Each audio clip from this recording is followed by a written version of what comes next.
Hello and welcome back everyone. Welcome to UPSC ज्ञान।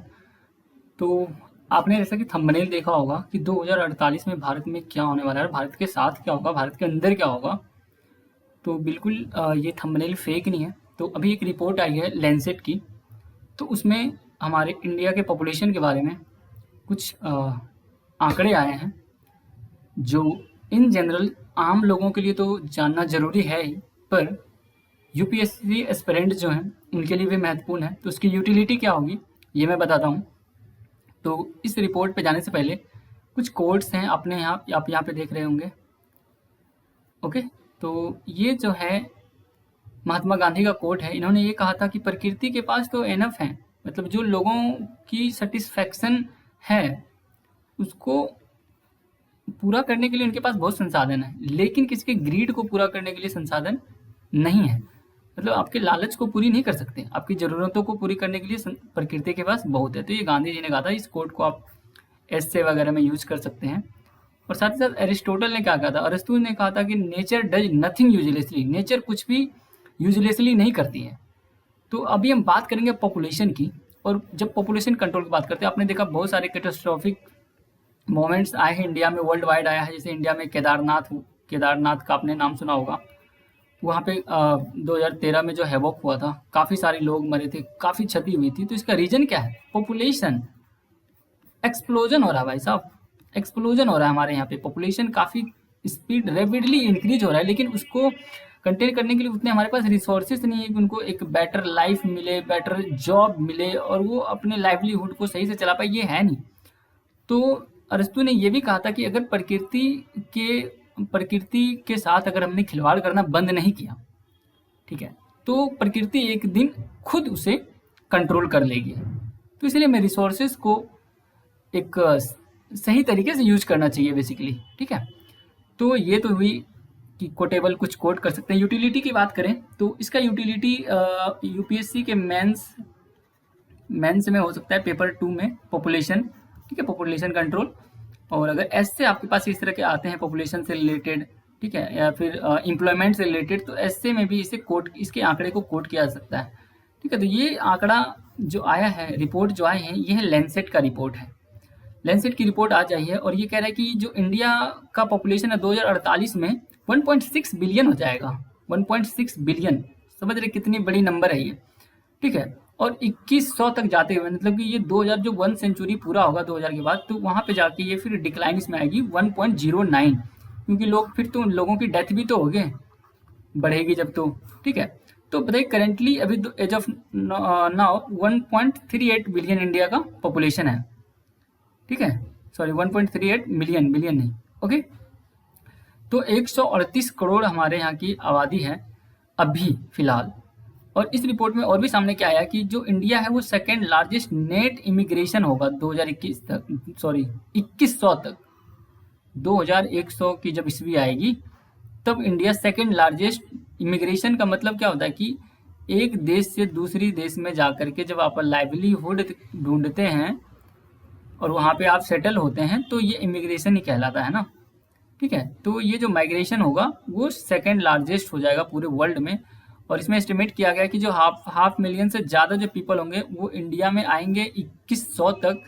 ठीक है, बजाय कि यहाँ से बाहर जाने वाले लोग। ठीक है, तो यहाँ से जाएंगे कम, फिर आने वाले ज़्यादा, तो लोग यहाँ पे माइग्रेट यहाँ पे इंडिया में ज़्यादा करेंगे।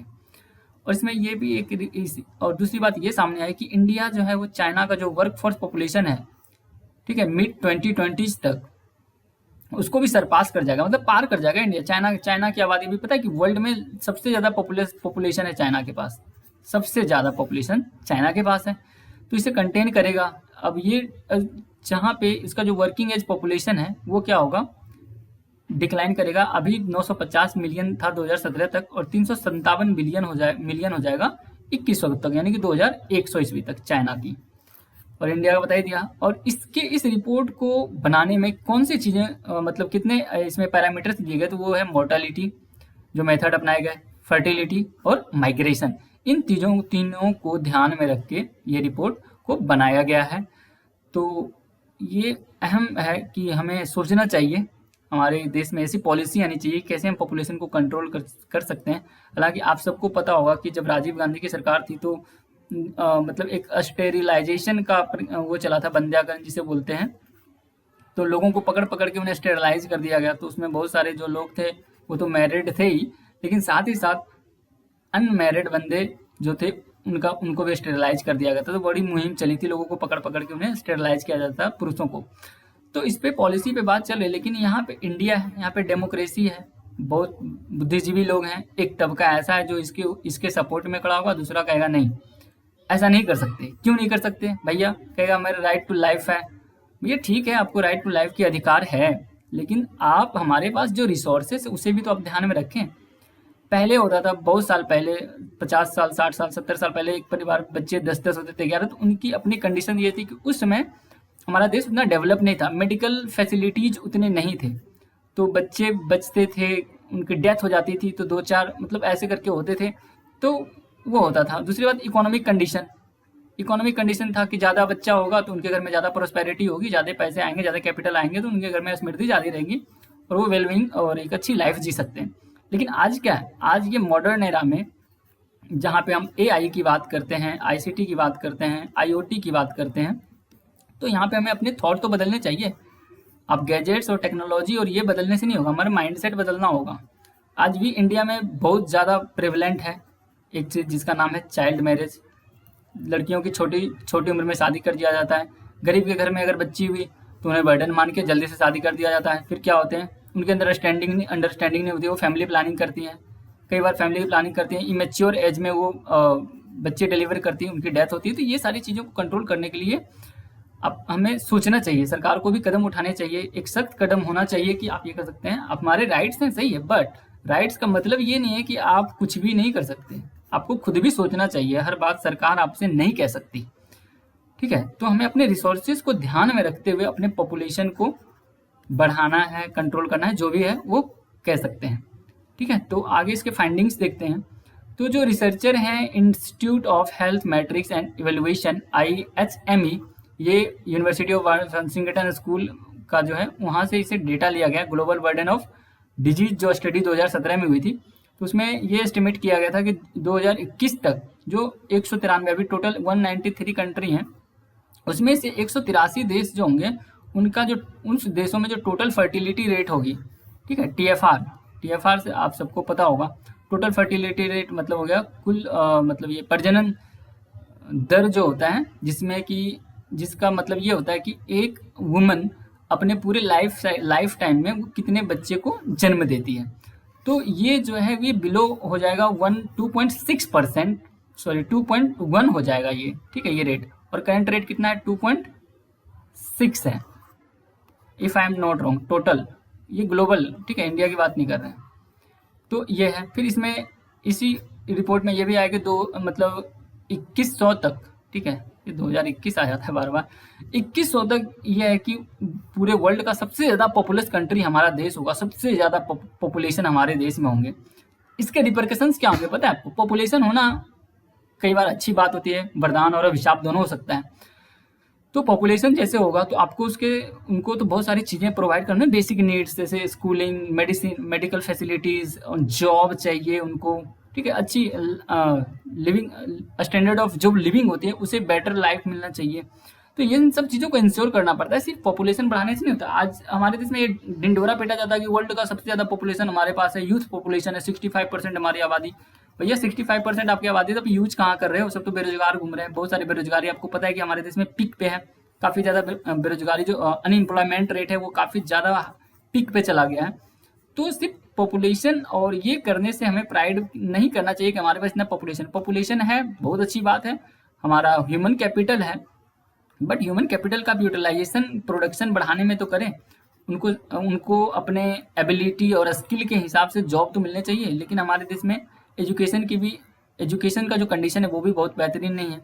एजुकेशन मिलता है, खासकर इंजीनियरिंग अगर इसकी बात करें तो यहाँ पे बहुत ऐसे होते हैं कि पर लाख में 10 और 20% और 5%, लेस देन 5% ये भी हो सकता है कि लोग मतलब काम के लायक होते हैं, बाकी वैसे ही होते हैं सिर्फ, ठीक है, जिनके पास पेपर डिग्री होती है। स्किल्ड नहीं है, ये स्किल की कमी है। हालांकि इसके लिए भी प्रोग्राम बहुत सारे चलाए गए, लेकिन अभी उतना कामयाब ये रहा नहीं है, लेकिन एफर्ट जारी है। तो इस तरह से होगा। तो ये जो इतना हमारे पास पॉपुलेशन होगा तो ये हमारे जो इकोनॉमिक ग्रोथ है, आर्थिक विकास है, तो उससे भी हैम्पर करेगा। हैम्पर का मतलब उसमें बाधा पहुंचाएगा, क्योंकि उसके पास स्किल जॉब नहीं होंगे, घर में बेरोजगार बैठे रहेंगे। बेरोजगारी जब होगी तो वो फिर बेरोजगारी के साथ साथ क्या होता है, क्राइम भी बढ़ेंगे। जिस तरह अभी लॉकडाउन है, लोग पॉकेट मारी, फ्रॉड, पता नहीं क्या क्या कर रहे हैं। तो चीज़ें कि उनको ज़रूरत, अगर उनकी जो ज़रूरत है उनके हिसाब से उनको जॉब नहीं मिली, लाइवलीहुड कैसे चलेगा, तो वो फिर क्राइम की तरफ जाते हैं। तो बहुत सारी चीज़ें जो हमारे समाज में फिर जो होता है, एक गलत मैसेज आता है और लोग गलत स्टेप करने के लिए बाहर आ जाते हैं। ठीक है, और इसमें जो ग्लोबल पावर है, विश्व वैश्विक शक्ति है, उसमें भी शिफ्ट देखने को मिलेगा। क्योंकि आज चाइना क्यों बार बार उठ के इंडिया में आता है, उसे लगता है कि इंडिया कमज़ोर है, इंडिया इकोनॉमिकली काफ़ी वीक होते जा रहा है। जब आप इकोनॉमिकली वीक होंगे तो दुश्मन आपके ऊपर हावी होगा ही। लेकिन हमारे देश का जो पॉलिसी है फिलहाल, जो उन्होंने स्टैंड लिया है चाइना के खिलाफ, तो वो भी बहुत अच्छी है। उन्होंने हमारे देश में क्या हुआ, अभी 59 ऐप्स बंद कर दिए, काफ़ी सारे ट्रेड बंद कर दिए। तो इसमें ये भी है युद्ध का नीति। ये भी नहीं होता है कि आप सिर्फ बंदूक, बम, गोले बारूद दाग दो जाके। दुश्मन को आप कमजोर करो, आर्थिक रूप से, मानसिक रूप से, ठीक है, जैसे हो उसे कमजोर करो, उनका अकल ठिकाने आ जाता है। तो ये सारी चीज़ें हैं। और इस रिपोर्ट में एक बात और भी निकल के आई है कि जो number of working age population है 20 से 64 साल वाले इंडिया में, ये कम होगा। ठीक है, ये 762 मिलियन 2017 में था और 578 मिलियन 2100 ईस्वी तक हो जाएगा। क्योंकि पॉपुलेशन बढ़ेगी तो वर्किंग एज पॉपुलेशन, जिनको एज नहीं मिलेगा तो उनके फिर, क्योंकि जिनके एज बढ़ेंगे एक टाइम पे उनका एंड तो भी होगा, मतलब उनका डेथ भी तो होगा। तो ये चीज़ें हैं। लेकिन इंडिया, यहाँ पे ये फोरकास्ट किया गया है, मतलब ये अनुमान लगाया गया है कि ये जो लार्जेस्ट वर्किंग पॉपुलेशन होगा ये पूरे वर्ल्ड में। हालांकि हमारे पास 578 मिलियन बचेंगे, लेकिन फिर भी होगा ना, क्योंकि हम तो चाइना को सरपास कर चुके होंगे।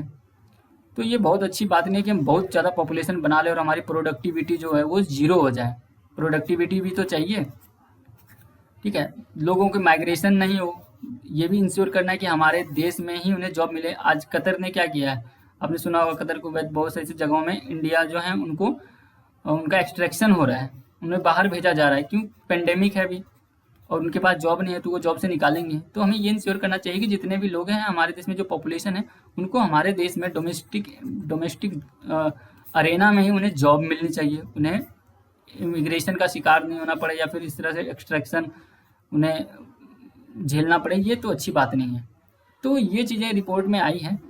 और भी कुछ है, तो इसमें ये कह रहा है कि जो पूरे वर्ल्ड का जो पॉपुलेशन होगा 2064 तक, वो 9.7 बिलियन हो जाएगा। सोचो, फिर तो आदमी लगेगा कि सर पे चढ़ के चलना पड़ेगा। ठीक है, कंधे पे पैर रख के चलोगे, कैसे चलोगे पता नहीं, क्योंकि देखो जमीन तो इतनी ही है, लेकिन पॉपुलेशन हमारे पास क्या होते हैं, बढ़ते जा रहे हैं। आइंस्टीन की जो एक थ्योरी ऑफ रिलेटिविटी थी, उन्होंने ये कहा था कि जो ब्रह्मांड है उसका एक्सपेंशन हो रहा है, ब्रह्मांड एक्सपेंशन हो रहा है, ब्रह्मांड बढ़ रहा है, लेकिन जमीन तो उतनी ही है भाई। पॉपुलेशन बढ़ेंगे, पॉपुलेशन लेवल बढ़ेगा, भूकंप आएगा, ज्वालामुखी आएगा, सुनामी आएगा, साइक्लोन आएगा, फिर धीरे से कंट्रोल होगा पॉपुलेशन। इसलिए हमें सब चीज़ों को कंट्रोल करना होगा ताकि इन्वायरमेंट भी हमारे हिसाब से काम करे। ठीक है, तो ये कह रहा है कि 2064 तक 9.7 बिलियन होगा एंड ये कम हो जाएगा 8.8 बिलियन बाय सेंचुरीज एंड। इस सेंचुरी के एंड होते होते, यानी कि 2100 तक आते आते 8.8 बिलियन बचेगा हमारा पॉपुलेशन। ठीक है, जहाँ की 23 कंट्रीज ऐसे हैं जिनके पॉपुलेशन 50% तक श्रिंक होंगे, जिसमें जापान है, थाईलैंड है, इटली है, स्पेन है। ठीक है, और ग्लोबल टोटल फर्टिलिटी रेट जो है उसे प्रेडिक्ट किया कि उसमें भी डिक्लाइन आएगा। अभी सॉरी, मैंने 2.6 बताया था, यहाँ पे 2.37 है। ओके, लास्ट स्लाइड में मैंने 2.5 बताया था, तो 2.37 से कम होके 1.66 हो जाएगा इन देशों में। ठीक है, तो इन देशों में नहीं, पूरा ग्लोबली। ओके, तो 2100 तक ये कम होगा। ठीक है, वेल बिलो मिनिमम। अब जो मिनिमम रेट होगा, जो मिनिमम रेट अभी कितना 2.1 है ना, तो इससे ये कम होके 1.166 हो जाएगा। ठीक है, अब इसका सॉल्यूशन क्या है, पॉपुलेशन तो बढ़ा रहे हैं लोग, सॉल्यूशन क्या करना चाहिए। अब देखिए, माइग्रेशन से ज़्यादा फोकस हमें लिबरल माइग्रेशन पॉलिसी जो होना चाहिए। ठीक है, तो माइग्रेशन की पॉलिसी जो होना चाहिए वो काफ़ी लिबरल होना चाहिए। ऐसा नहीं कि जो जहाँ जाए उसे वहाँ पे रुकना पड़े। उस तरह के जो पेपर वर्क्स होते हैं, इन चीज़ों जो ग्लिचेस होते हैं उनको कम किया जाए। ठीक है, एक सर्टेन टाइम के लिए हो सकता है उन्हें माइग्रेशन दिया जाए कि अगर आप यहाँ पे आएँ तो 7 साल काम कर सकते हैं, 10 साल काम कर सकते हैं एंड आप वापस अपनी कंट्री में जाएँ। ठीक है, तो ये सोल्यूशन हो सकता है, बट ये परमानेंट सोल्यूशन नहीं है। परमानेंट सोल्यूशन क्या है कि आप उसे अपने देश में जॉब दीजिए, इन्वेस्टमेंट को बढ़ावा दीजिए। ठीक है। टेक्नोलॉजी एडवांसमेंट, टेक्नोलॉजी को बढ़ाइए, यही इन चीज़ों को कम कर सकता है। ह्यूमन शॉर्टेज को भी ये कम करेगा और प्रोडक्टिविटी, जो वर्क की प्रोडक्टिविटी होती है उसे भी बढ़ाएगा। जैसे कि अभी एग्जाम्पल के लिए लेता है ये आर्टिकल में है कि जापान जो है उसने मैनेज किया अपने नीड्स को, ठीक है, उन्हें पॉपुलेशन को ग्रे करने के लिए। और वहाँ पे आप देखते हैं रोबोट्स, क्योंकि जापान में पॉपुलेशन नहीं बढ़ रहा है, वहाँ पे पॉपुलेशन स्टेगनेंट, मतलब जापान में सबसे ज़्यादा ओल्ड एज पॉपुलेशन वाला देश है वो जापान है। तो जापान के पास ऐसा क्यों हो रहा है कि पॉपुलेशन नहीं है फिर भी वो इतना अच्छा और प्रॉस्पेरिटी के साथ कैसे है? क्योंकि उसके पास टेक्नोलॉजी, एडवांस टेक्नोलॉजी है, ठीक है। तो ये चीज़ उन पे इम्फेसिस करना होगा हमारे देश में। रिलेवेंट एजुकेशन देना चाहिए, जो हमारे फ्यूचर में जो चीज़ें होंगी, जैसे आईओटी के बारे में पढ़ाना चाहिए उन्हें, आर्टिफिशियल इंटेलिजेंस की, इन सब चीज़ों को अर्ली एजुकेशन में यूज करना चाहिए। अवेयरनेस कैंपेन चलाना चाहिए कि फैमिली प्लानिंग के लिए, ठीक है, उनको ये से बताना चाहिए कि कैसे कितने उम्र में उन्हें प्लान करना चाहिए, उनके लिए क्या क्या वो अपने, मतलब एक तरह से कि फैमिली प्लानिंग करने से पहले वो अपना पूरा एक जो एजेंडा होता है वो तैयार करें, ठीक है। तो ताकि वो उनकी, कई बार क्या होता है कि लोग बच्चे, मतलब वो तो बच्चे चाहते हैं लेकिन उनके पास, और बच्चे बढ़ते, पॉपुलेशन एक बढ़ने का रीजन क्या है? एक इकोनॉमिक सर्वे में आया था कि sun meta preferences, if I am not wrong, sun meta preferences में ये होता है कि मतलब लड़के जो होते हैं, बॉय एंड गर्ल, आपको पता है हमारा देश पैट्रियार्कल सोसाइटी है। तो उसमें क्या होता है कि लोग तब तक, अगर किसी इंसान को, अगर मान लो कि एक बेटा नहीं हुआ तो वो तब तक बच्चा पैदा करते रहते हैं जब तक उनको बेटा ना हो जाए। ये तो गलत बात है, क्योंकि ये तो बायोलॉजिकल फैक्टर है ना। तो ये भी काफ़ी ज़्यादा प्रेवलेंट है, तो इसे कम करना होगा कि नहीं, आप जो है उसे एक्सेप्ट कीजिए। अवेयरनेस कैंपेन, बेस्ट प्रैक्टिसेस को अपनाने चाहिए पॉपुलेशन, मतलब वही सारी चीज़ें होंगे। वुमेन को एम्पावर करना चाहिए, ठीक है, उनको अपने सिस्टम का, जो हमारा सिस्टम है उसका हिस्सा बनाया जाना चाहिए। जॉब क्रिएशन पे फोकस करना चाहिए, इन्वेस्टमेंट को बढ़ावा देना चाहिए। और एजुकेशन कैसा होना चाहिए? एजुकेशन स्किल्ड एजुकेशन होना चाहिए, ट्रेडिशनल एजुकेशन नहीं। हालांकि कल्चर हम पढ़ा सकते हैं, बट जो हमारे डेली लाइफ के लिए जिसका अहमियत ज़्यादा हो उस पर फोकस करना चाहिए। तो ये कुछ थी इस रिपोर्ट की फाइंडिंग। तो आई होप आप सबको बहुत पसंद आया होगा, और मैं चाहूँगा कि आप इस वीडियो को ज़्यादा से ज़्यादा अपने दोस्तों के साथ शेयर करें, जो पढ़ाई करते हैं, जो पढ़ाई नहीं करते उनके साथ भी शेयर करें, ताकि उनको भी ग्लोबली क्या चल रहा है इन चीज़ों का उनको आइडिया होना चाहिए। ओके, एंड यार चैनल को सब्सक्राइब जरूर कर देना। Okay, so thank you very much for listening me. Have an awesome day.